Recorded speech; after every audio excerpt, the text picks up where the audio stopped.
நம்ம இன்றைக்கி சுவையான உளுந்து சட்னி எப்படி செய்யலான்னு பார்க்கலாம். Hi friends, welcome to 90s Jana channel. என்னோடய சேனலை ஃபஸ்ட் டைம் பார்க்குறவங்க சப்ஸ்கிரைப் பண்ணிவிட்டு பக்கத்தில் இருக்கிற பெல் பட்டன் அழுத்திக்கோங்க.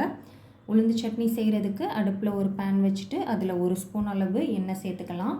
எண்ணெய் சூடானதும் 4 ஸ்பூன் அளவு உளுந்தம்பருப்பு சேர்த்துக்கலாம்.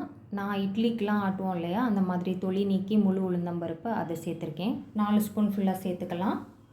அதில் 1/2 ஸ்பூன் அளவு சீரகம், 1 ஸ்பூன் அளவு மல்லி விதை சேர்த்துட்டு நல்லா இதை வறுத்துக்கலாம். கொஞ்சம் நல்லா கலர் சேஞ்ச் ஆகி வர வரைக்கும் இதை வறுத்துக்கலாம். பாதி வறுபட்டதுக்கப்புறமா இதில் ஒரு 2 காஞ்ச மிளகாய் சேர்த்துக்கலாம். நீங்கள் காரத்திற்கேற்ப வத்தல் சேர்த்துக்கோங்க. இதெல்லாம் நல்லா வறுபட்டு கலர் சேஞ்ச் ஆகி வந்தோடனே இதை வேறு பாத்திரத்துக்கு மாற்றிக்கலாம். வத்தல் கரைஞ்சிடக்கூடாது.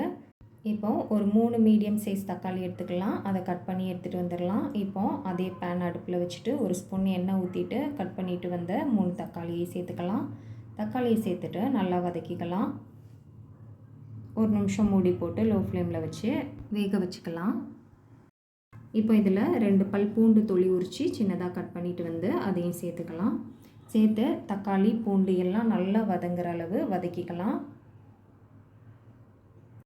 தக்காளி நல்லா வேகிற அளவு வதக்குனதுக்கப்புறமா 1 ஸ்பூன் அளவு தேங்காய் துருவல் சேர்த்துக்கலாம். இப்போ இதையும் சேர்த்து நல்லா வதக்கிக்கலாம்.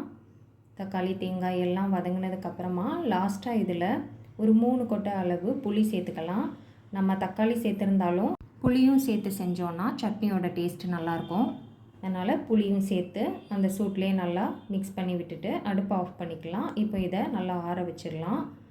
இப்போ மிக்ஸி ஜாரில் நாம் ஃபஸ்ட்டு வறுத்து தனியாக எடுத்து வச்சுருக்கிற எல்லா பொருட்களையும் நல்லா முடிஞ்சளவு அரைச்சி எடுத்துகிட்டு வந்துடலாம்.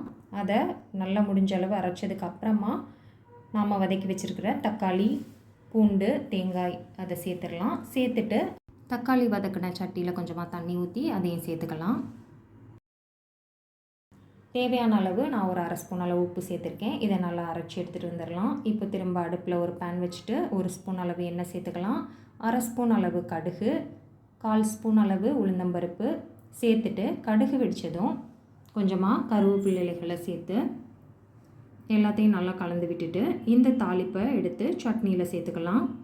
நம்ம எல்லா பொருட்களையும் நல்லா வறுத்து தான் அரைச்சதுனால திரும்ப அதை சூடு பண்ண தேவையில்லை. இந்த தாளிப்பை மட்டும் சேர்த்தா போதும். இல்லை நீங்கள் சட்னி சூடாக வேணும்னு நினச்சிங்கன்னா இதை தாளிக்கும் போது அதே சட்டியில் அப்படி சட்னியை ஊற்றி சூடு பண்ணி எடுத்துக்கலாம். இந்த மாதிரி ஹெல்த்தியான சட்னி செஞ்சு சாப்பிட்டு பாருங்கள். இட்லி தோசை கூட சாப்பிட்றதுக்கு இந்த சட்னி ரொம்பவே டேஸ்ட்டாக இருக்கும். செஞ்சு பார்த்துட்டு எப்படி இருந்ததுன்னு சொல்லி எனக்கு கமெண்ட் பண்ணுங்கள். என்னோடய சேனல் பிடிச்சிருக்குன்னா லைக் பண்ணுங்கள், சப்ஸ்கிரைப் பண்ணுங்கள்.